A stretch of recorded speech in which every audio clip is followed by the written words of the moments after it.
आनंद आनंद परमानंद सतगुरु मंगलानंद जी साहेब सत्संग आश्रम, डेरा सतगुरु प्रीतानंद जी साहेब, धाम निगाना, जिला भिवानी, हरियाणा के सौजन्य से पहली पातशाही गुरु नानक देव, नवीन युग चेतना के प्रवर्तक गुरु नानक देव विलक्षण व्यक्तित्व के धनी थे।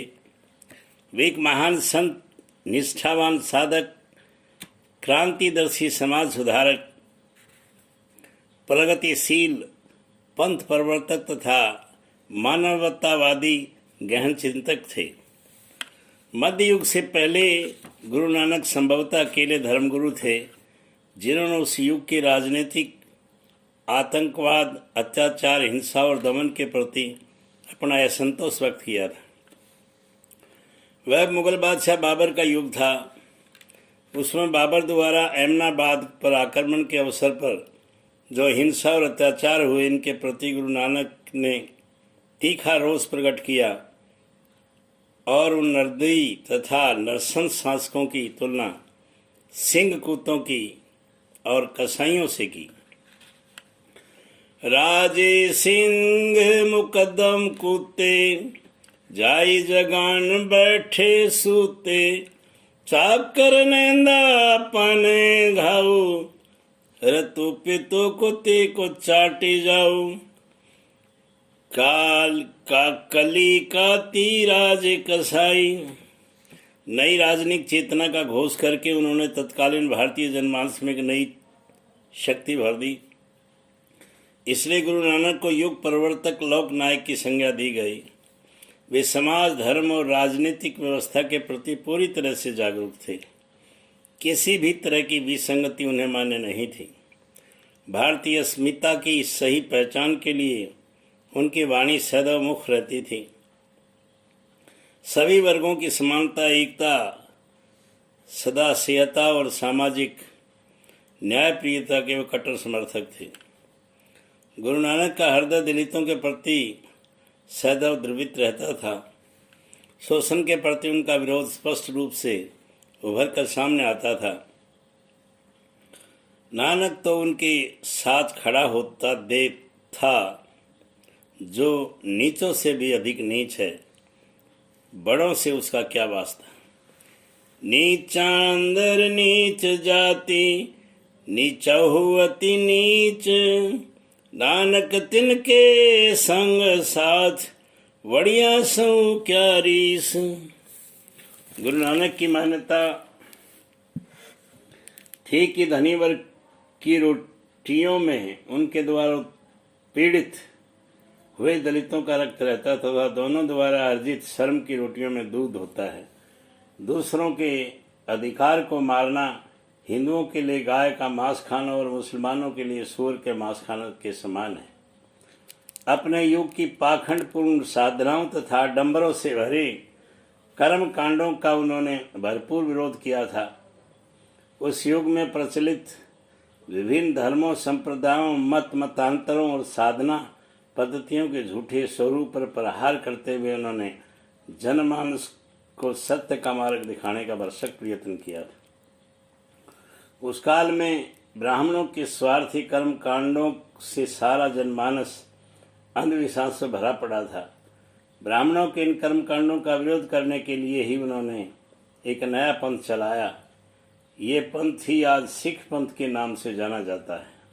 उन्होंने ब्राह्मण उसे माना जो ब्रह्म का चिंतन करता है। इसी प्रकार सच्चे मुसलमान के लिए मेहर ही मस्जिद है, सील ही रोजा है और अच्छा कर्म ही काबा है। वस्तुतः गुरु नानक किसी धर्म अथवा संप्रदाय के विरोधी नहीं थे। वे हर व्यक्ति को उसके सही धर्म का ज्ञान कराना चाहते थे। श्रेष्ठ हिंदू कैसे बना जाए, सच्चा मुसलमान कैसा हो, अच्छा सूफी कैसे बना जा सकता है और श्रेष्ठ योगी की पहचान किससे होनी चाहिए, उन्होंने जीवन का व्यापक परिप्रेक्ष्य ने प्रस्तुत किया था। मानवीय मनोवृत्तियों का परिष्कार करना उनका लक्ष्य था। उनका कहना था कि मनुष्य का लक्ष्य मानव सेवा, मानव प्रेम और मानव कल्याण होना चाहिए। आज के युग में आदमी जिस अनास्था, विश्वास, स्वार्थ, भौतिकता, चरित्रहीनता, समानता, अहंकार, झूठ और बेईमानी के दौर से गुजर रहा है, उस युग में गुरु नानक देव जी का जीवन और संदेश आदमी को नया प्रकाश दिखा सकता है और उसका मार्गदर्शन कर सकता है। प्रकटे नानक जग तारन हित।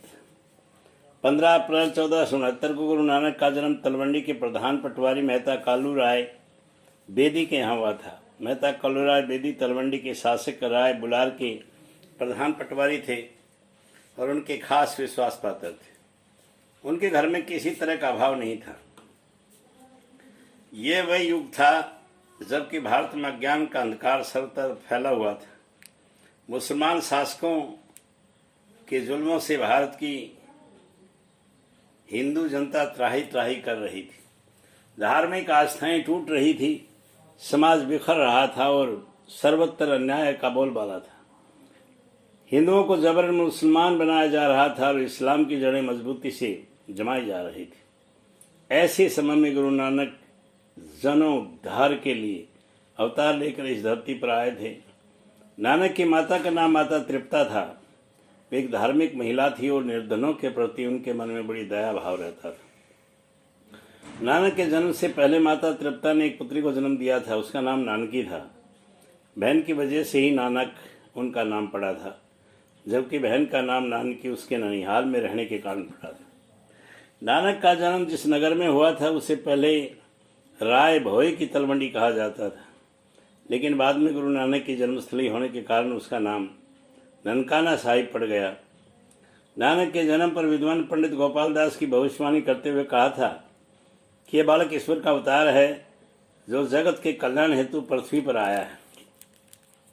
गीता में भगवान श्री कृष्ण ने कहा है, यदा यदा ही धर्म से गलानी भवती भारत अभूत्यान थान मद धर्म से तदा तमान सृजामहम प्रीत्राणाय साधुना विनाशाय व दुष्कृताम धर्म संस्थापना अर्थाय संभावमी युगे युगे। अर्थात हे भारतवंशी, जब भी जहाँ भी धर्म का पतन होता है और अधर्म की प्रधानता होने लगती है, तब मैं अवतार लेता हूँ। भक्तों का उद्धार करने और दूसरों का विनाश करने तथा धर्म की फिर से स्थापना करने के लिए मैं हर युग में प्रकट होता हूँ। वस्तुतः गुरु नानक का जन्म भी इसी लक्ष्य को प्राप्त करने के लिए हुआ था। हिंदू धर्म की रक्षा के लिए परमात्मा ने उन्हें धरती पर भेजा था। विद्वान पंडित ने तो यहाँ तक कहा कि पौराणिक काल में महर्षि व्यास ने नानक के जन्म की भविष्यवाणी पहले ही कर दी थी। प्रधान पटवारी मेहता कालूराय बेदी के घर में बालक नानक का पालन पोषण बड़े लाड प्यार से होने लगा। बड़ी बीबी नानकी अपने छोटे भाई का बहुत ध्यान रखती थी।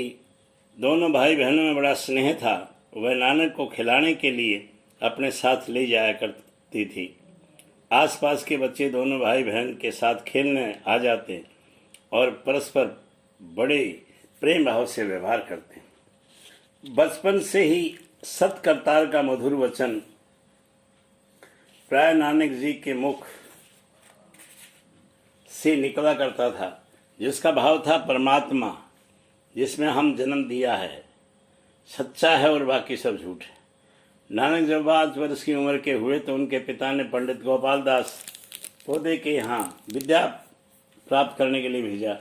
योग शिष्य को पाकर पंडित गोपाल दास की प्रसन्नता का पारावार न रहा।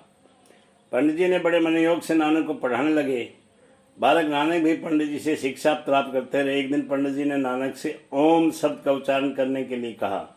नानक ने ओम का उच्चारण तो किया, परंतु साथ ही ओम का अर्थ भी पूछ लिया। बालक नानक के मुख से यह प्रश्न सुनकर पंडित गोपाल दास पा गए। उन्हें हैरानी हुई कि छोटे से बालक के मन में जिज्ञासा क्यों कर हुई। बालक की जिज्ञासा का समाधान करते पंडित गोपाल दास ने उन्हें बताया कि ओम सर्वरक्षक परमात्मा का नाम। इस पर बालक नानक ने कहा कि पंडित जी, मैं उसे सत करतार कहता हूँ, अर्थात जो हमारा सृजनहार है वही सच्चा परमात्मा है। कुशाग्र बालक की बात से पंडित गोपाल दास बहुत प्रभावित हुए और उन्होंने प्रधान पटवारी से कहा, तुम्हारा पत्र अत्यधिक मेधावी और ज्ञानवान है। मेरे पास जो भी ज्ञान था मैं उसे दे चुका, अब मेरे पास उसे देने को कुछ शेष नहीं है। आनंद आनंद।